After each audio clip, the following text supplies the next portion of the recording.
ආයිබෝවන් ඉතින් ඔබ ගෞරවයෙන් ආදරයෙන් පිළිගන්නවා අපේ නාරි බතික් පේජ් එකට. ඉතින් ඔයාලට මතක් කරනවා නාරි කියෝ සැනින් බතික් සාරි. ඉතින් ලස්සන සාරි ඩිසයින් එකක් ඔයාලට පෙන්වන්නත් එක්ක මේකත් එක්ක ඔයාලට දෙයක් පැහැදිලි කරලා දෙන්නත් එක තමයි මේ වීඩියෝ එක කරන්නේ. ඉතින් අවසන් වෙනකල් බලන්න. ඉතින් බතික් සාරි එකක් ගත්තොත් එහෙම ගොඩක් අය අපිට මැසේජ් එකක් දාලා අහනවා රුපියල් 3000ට 4000ට බතික් සාරි නැද්ද? ඉතින් ඕන තරම් වෙළඳපොලේ තියෙනවනේ. ආදරණීය හිතවතුනි මෙන්න මේකයි කතාව. printed fake batik. يعني ඉන්දියාවෙන් හෝ වෙනත් රටකින් එන batik වගේ print කරලා බාල රෙද්දක print කරලා දෙන සාරි අපි ළඟ නැහැ. අපි දෙන්නේ original 100%ක් අපේ අතින් හැදෙන සාරි. ඉතින් මේ වගේ සාරි එකක් හැදෙන්න සාමාන්‍යයෙන් 5-6 දෙනෙක්ගේ මහන්සිය බලපානවා. ඉතින් මේ වගේ සාරි එකක් හැදෙන්න කොහොමද කියලා දැනගෙන ඉන්න එකත් වටිනවා කියලා අපි හිතනවා. ඉතින් මේ වගේ සාරි එක බලන්න මේකේ කලර්ස් කොච්චර තියෙනවද කියලා. මේකේ තියෙනවා දැන් මේ සාරි එක ගත්තොත් එහෙම අපි පාවිච්චි කරලා තියෙනවා වර්ණ කිහිපයක්.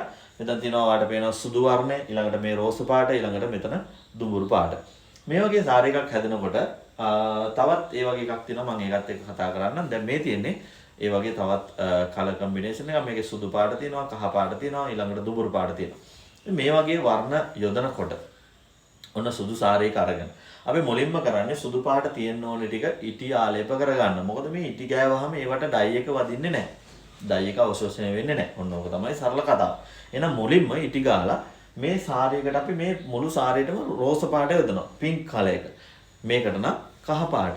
ඊට පස්සේ මුළු සාරියකම දැන් ඔන්න තෙතයි.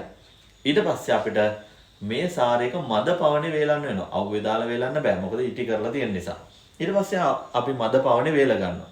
මද පවනේ වේල ගත්තායින් පස්සේ අපි දෙවනි වතාවේ ඊළඟට තියෙන ලා වර්ණය ඉතුරු කරගන්න ඕනේ තැන් ටික ඉටි ගන්නවා. එහෙනම් මේ රෝස පාට තියෙන කොටස් ටික දෙවනි අවස්ථාවේ ඉටි කරනවා. ඊට පස්සේ අපි මේ සාරියට යොදනවා දුඹුරු පාට. මෙන්න මේ තද වර්ණය බ්‍රවුන් කලර් එක. මේකෙත් සුදු පාට තියෙන ඕනේ ටික ඉටි කරලා කහ පාට යොදලා කහ පාට තියෙන ඕනේ ටික ඉටි කරලා දුඹුරු පාට යොදනවා. ඒ කියන්නේ මේක දෙවතාවක් වර්ණ යොදනවා.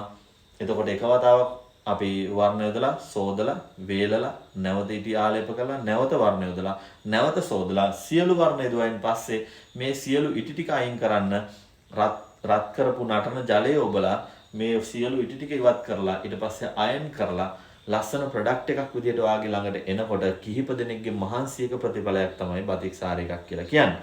ඉතින් ඔයාට අඩුවට ඉල්ලනවා කියන්නෙම ඔයා ගොඩක් වෙලාවට රැවටිලා දෙනවා බතික් කියලා ඔය ෆේක් printed සාරි එකකට. ඉතින් මේ වගේ එකක් කෙටි කාලයකින් ඔයා ඇඳලා අයින් කරනවා.